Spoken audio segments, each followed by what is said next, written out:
Hi there, Tanya Unkovic here. So this week on Radio Rima, we talked all about writing a book, writing your own book. Now, I know many people say to me, how did you do it? Well, I actually just started writing.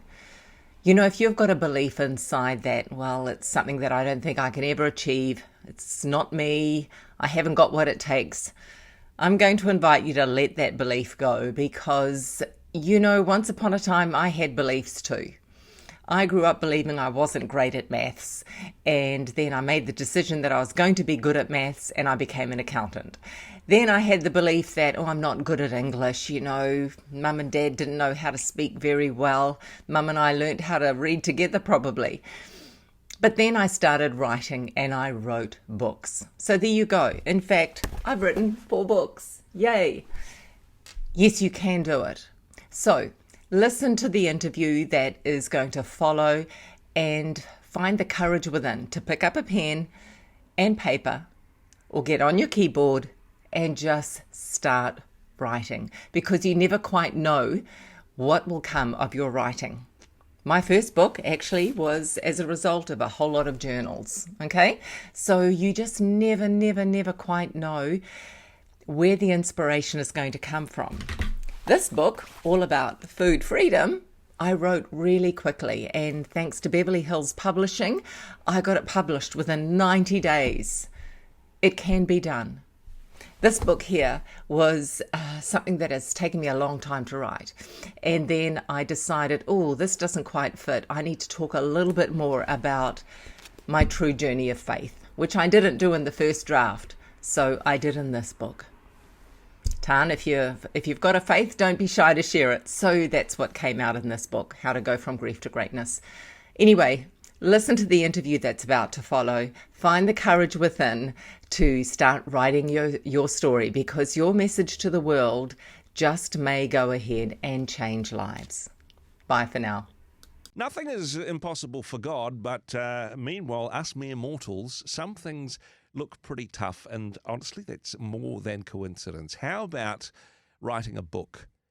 I mean, I can read a book and do so on a regular basis, but when it comes to writing a book, surely that is just too difficult. Well, somebody who's not only written a book, but, well, at last count has written half a library. Tanya Unkovic joins us on the program. Kia ora, good afternoon. Kia ora, how are you today? I'm doing very well. How many books now that you've written? Number What, 4. half a library is an 4 published. exaggeration. It'll be a very small library of 8 books. However, is it the case? Because I imagine it's just such a huge, all-consuming project that at the end of each book you go, gosh, glad that's finished, never again.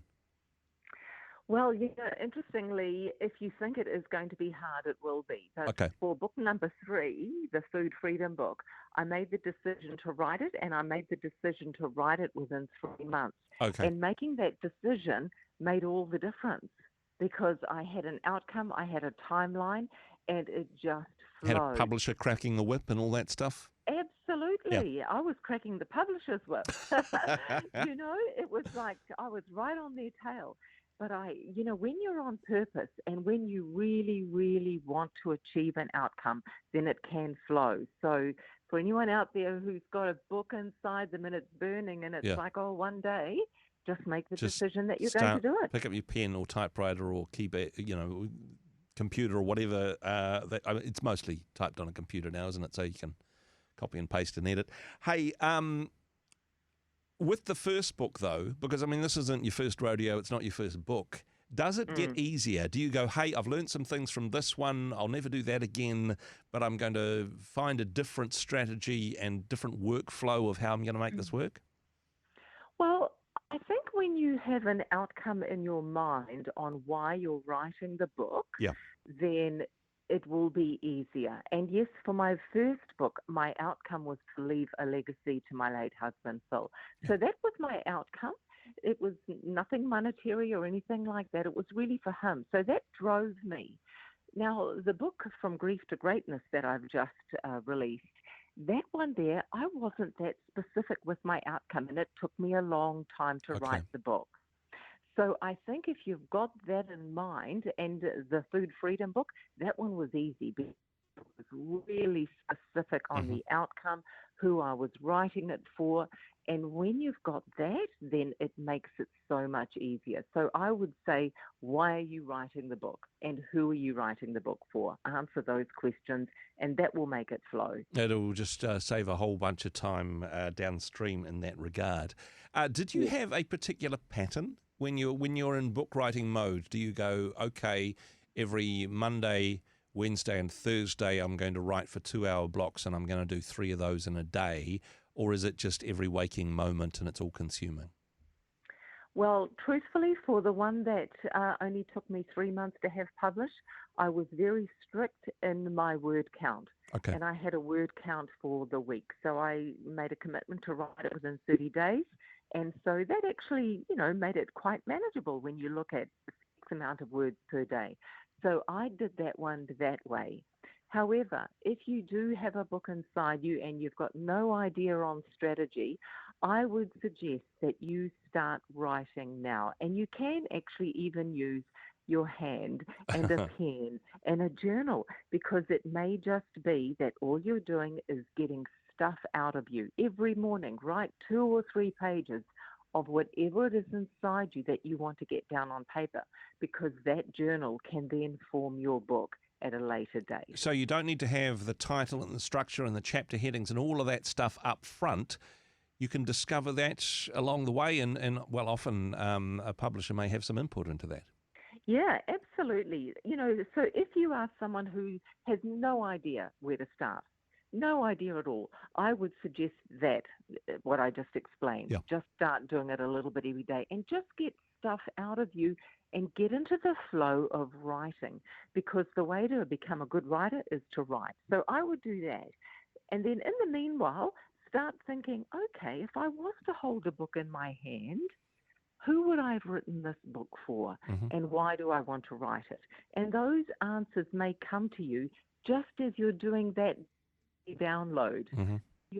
So that's one way to work out the title and who the book is for, just as you're doing that journaling. But then again, if you are writing a book that is very specific, it's nonfiction, it's like a thought leader's book, then that is when you will do a little bit of thinking at the very beginning. Yeah. Who is this for? What is the title? What is the outcome of the book? What are they going to learn?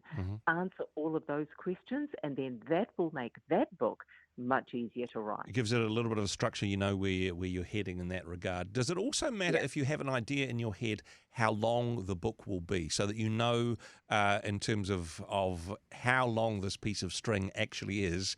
Am I writing a 300-page book or an 1,000-page book? Well, I always go in words, and I remember being told a long time ago, about 13 years ago, don't go over 60,000 words.